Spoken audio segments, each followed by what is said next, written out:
Добар ден и добредојавте во уште едно видео на Формула 1 на македонски. Каква трка, луѓе мои! Верувам дека ниту еден Формула 1 фан не остана разочаран после оваа феноменална трка. Драго ми е што моето ветување кон вас вчера дадено после квалификациите дека не очекува трка на сезоната се оствари. Од првиот до последниот круг, буквално дуели на сите страни, неверојатна трка.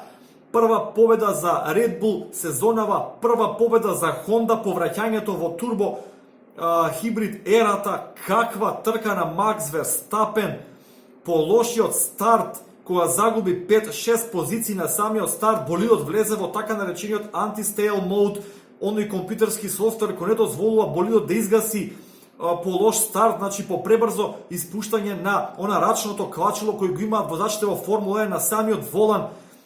Мислевме дека шансите за Макс Верстапен да направи некој добар резултат на оваа трка беа готови, меѓутоа по пит стопот, по промената на тврдата компонента, дојде до израз стабилноста на болидот на Red Bull, рамномерното трошење на пневматиците, што му дозволи на Макс Верстапен да биде екстремно компетитивен во однос на Мерцедес, во однос на Ферари и со неверојатно добри претркувачки маневри, со исклучување на оној последниот кога го претркна Леклерк, би рекол на работ на ферплеот. Меѓутоа сметам дека ова треба да остане овој резултат, бидејќи се уште кога го снимам ова видео резултатот е под истрага. Меѓутоа се сомневам дека некој ќе ме одземе на Макс Верстапен оваа победа на домашното Гран При, прва победа за Honda, особено не по оној лош прес кој го облеа цел свет, по оној катастрофален резултат за одлуката на дуелот помеѓу Хамилтон и Фетел во Канада.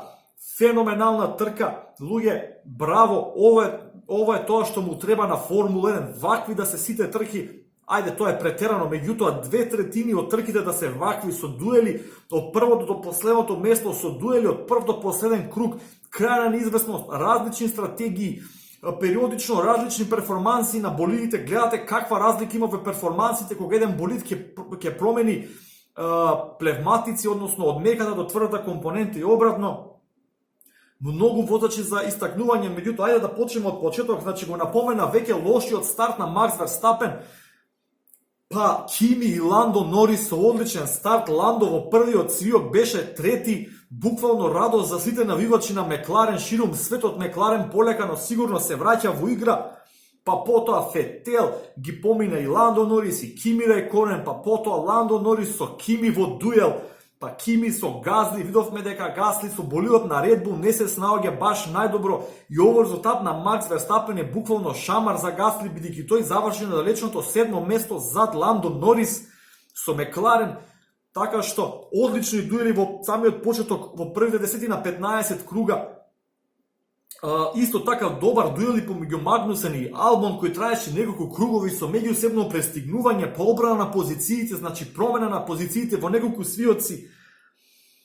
Што понатаму се случи? Да, по првиот пит-стоп видовме дека малку се стиши трката, меѓутоа Луис Хамилтон, излетувајќи премногу широко неколку пати во оној прв свиок во десно, го ошети предното крило, односно неколку елементи од предното крило, така што беше приморан поради губење на потисната сила во сиоците и губење во перформанс во апсолутно време, беше приморан да го смени предниот нос, односно предното крило, целиот комплет, така што му дозволи на Фетел, кој имаше катастрофално лош пит-стоп. Видовме дека возачите, односно механичарите на Ферари не беа доволно подготвени. Потоа слушнавме понатаму во текот на трката дека станувало збор за проблем со комуникација, па тука за малку Ботас ќе го собереше едниот механичар на Ферари, значи тотален колапс можеше да настане. Меѓутоа менувањето на носот заедно со предното крило му даде шанса на Фетел, кој откако беше поминат од Макс Верстапен веднаш реши да смени стратегијата и од средните гуми повторно на меки,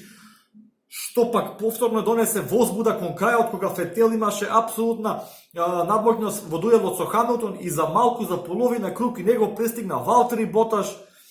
Би рекол една неутрална трка за Валтери, буквално нем цела трка. Хамилтон поради проблемите кои се соочи, мислам дека извоз релативно добра трка. Мерцедес едноставно на оваа патека им е како ахилова пета, веројатно во концептот на болидот. Меѓутоа, ако имате болид кој е на 20-21 трка доминантен, тоа за мене апсолутно не е никаков проблем. Добро е што заврши доминацијата за Мерцедес оваа сезона по 8 победи поред. Конечно имаме друг победник Јасно беше дека или Ферари или Red Bull ќе биде победник на оваа трка. Штета за Чарлс Леклерк, дечкото направи се што можеше, извозе одлична трка, меѓутоа деградацијата на неговите гуми кон крајот беше многу подрастична од страна на Red Bull, и тука доаѓа повторно ќе кажам до израз дизајнот на Адриан Њуи, таа совршена балансот кај болидот на Red Bull Honda кој овозможува во вакви моменти на вистина да ги надмаси своите перформанси, бидејќи во апсолутна брзина видовме на квалификациите болидот на Ферари е каде покомпетитивен, меѓутоа трката е сосема друга работа, трката е сосема други фактори влијаат, гледаме за останати болиди, гледаме различни стратегии, температурата, потрошувачките на гуми се сосема различни од квалификациите, така што би напоменал разочарување на денот.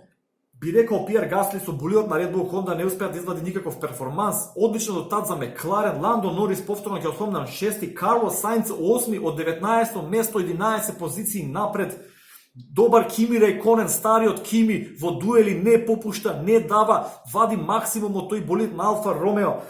И Антонио Джиовинаци 10 место, значи двоен финиш во бодови за Алфа Ромео, разочарување денот и болидите на Рено. Даниел Рикјардо и Нико Хулкенберг практично невидливи денеска, дали ги видовме во 2-3 кадри. Се на се, одлична трка, неизвестна, драма до последниот круг. Ова е тоа што нас ни треба, сакаме да гледаме вакви трки, сакаме да имаме ваков шампионат, кога имаме четворица, петорица возачи во борба за победа до самиот последен круг. Доколку ви се допаѓаат видеата на Формула на македонски, ве молам за лайк, шер, сабскрајб. Кажете ми кој е ваше мислење за трката, дали ги оправда вашите очекувања, што мислите за оној дуел на 2 круга пред крајот кога Макс Верстапен малку го почукна Чарлс Леклерк.